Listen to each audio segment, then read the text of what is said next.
পাকিস্তান মুসলিম লীগের নেতা কামরান সাইদ ওসমানী উনি প্রস্তাব করেছেন বাংলাদেশ ও পাকিস্তানে একই মুদ্রা চালু করা হোক। উনি আবার অভয় দিয়েছেন, না না, ওই আলাদা যেটা মুদ্রা যেটা ওটাও থাকবে, পাকিস্তানের মুদ্রা পাকিস্তানের মুদ্রাই থাকবে, আবার দুই দেশ মিলে একটা মুদ্রা চালু হবে। এই ফাইজলামির মানেটা কি? মানে আমরা ডলার বাদ দিয়ে এখন ওদের পাকিস্তানি ডলার আমরা চালু করব, এই তো? এগুলো মানে তারপরে আবার বলছেন যে উর্দুতেই তাজুল ইমাম ভাই, হ্যাঁ, প্রেম মানে না বাধা। প্যার কিয়া তো ডরনা কিয়া। হ্যাঁ, একটা গান আছে না পাকিস্তানে, গুড গুড করিও মরনা কিয়া, পর্দা নে হি জব ওহি খুদা সে বন্দো সে পর্দা করনা কিয়া। হ্যাঁ, তো ওদের কাছে আল্লাহর কাছেও কোনো পর্দা নেই, ওদের বন্দার কাছেও কোনো পর্দা নেই। হ্যাঁ, ওরা বেচাল মিথ্যা কথা বলে যায়। অবাক হয়ে গেলাম, একটু হালকা করছি আর কি। এই সুদর্শন মাওলানা আজহারি এখন বাংলাদেশে হেলিকপ্টারে চড়ে ঘুরে বেড়াচ্ছেন এবং বক্তৃতা দিচ্ছেন, যার ট্যাক্স ফাঁকি দেওয়ার কারণে যার বাংলাদেশ থেকে পালিয়ে যেতে হয়েছিল। হ্যাঁ, তো এখন যখন দেশের প্রধান উপদেষ্টা নিজেই ট্যাক্স মওকুফ নিয়েছেন, তখন আর অন্য ট্যাক্স ফাঁকিবাজেরা কেন আসতে পারবে না ভাই? এখন উনি ইয়ে করে যাচ্ছেন বিভিন্ন জায়গায়, খুবই গোলাপি হাসি দিয়ে উনি ওয়াজ মাহফিল করে বেড়াচ্ছেন, সেখানে সত্যি লক্ষ লক্ষ মানুষ আসছে।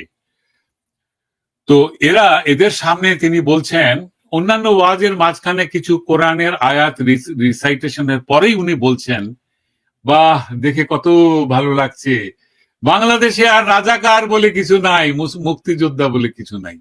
হাত নেড়ে নেড়ে উনি বললেন, তার মানে কি? উনি এখানে ওয়াজ করতে আসেননি, উনি জামাতি ইসলামীর হয়ে পলিটিক্যাল ক্যাম্পেইন চালাতে এসেছেন ভাই। উনি নতুন নয়, তিনি আওয়ামী লীগ ক্ষমতা থাকা অবস্থায় তিনি বাংলাদেশের ওয়াজ মাহফিল গুলোতে কুখ্যাত রাজাকার দেল্লা রাজাকারকে সে শ্রেষ্ঠ সন্তান হিসেবে ঘোষণা দিয়েছে, প্রমোট করেছে, জামাতের প্রোডাক্ট, এরা আরো কিছু চ্যানেল এগুলো হয়েছে। তাজুল ইমাম ভাই, আমি পাকিস্তান দিয়ে শুরু করতে চাই।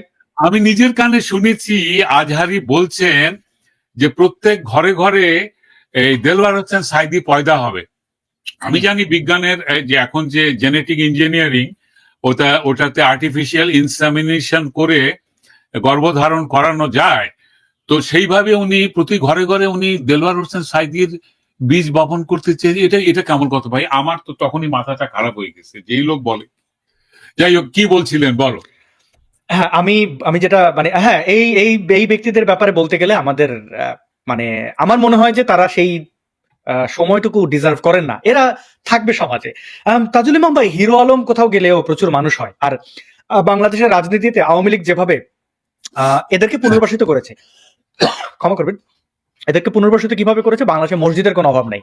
আর মসজিদ তো এমন না যেরকম আপনার কালী মন্দির একটা লাগে, আবার দুর্গা মন্দির আলাদা হয়, কৃষ্ণ মন্দির আলাদা হয়, মসজিদ তো এরকম আলাদা হয় না যে আপনার একটা থাকলেও আর একটা লাগবে। বাংলাদেশে তো না, বাংলাদেশের প্রেক্ষাপটে তাজুল ইমাম ভাই, কোন শহরে মসজিদ নাই? যেখানে শহর গঠিত সেখানে মসজিদ আছে, শেখ হাসিনা তারপরও 600 বেশি তিনি মসজিদ বানিয়েছেন। নতুন একটা সাইন দেখলাম আমি, আমার কাছে আছে, এটা স্ক্রিনশট আছে, যে এখানে সাতপন্থীদের প্রবেশ নিষেধ মসজিদের মধ্যে। এগুলো তো আছে তাজুল ইমাম ভাই। এখন প্রশ্নটা হচ্ছে, শেখ হাসিনা তো করেছেন, এবং আরো বিষয় যদি একটু মনে করে থাকেন, শেখ হাসিনা যদি সত্যি এদেরকে অবাধ বাক স্বাধীনতা দিয়ে থাকেন,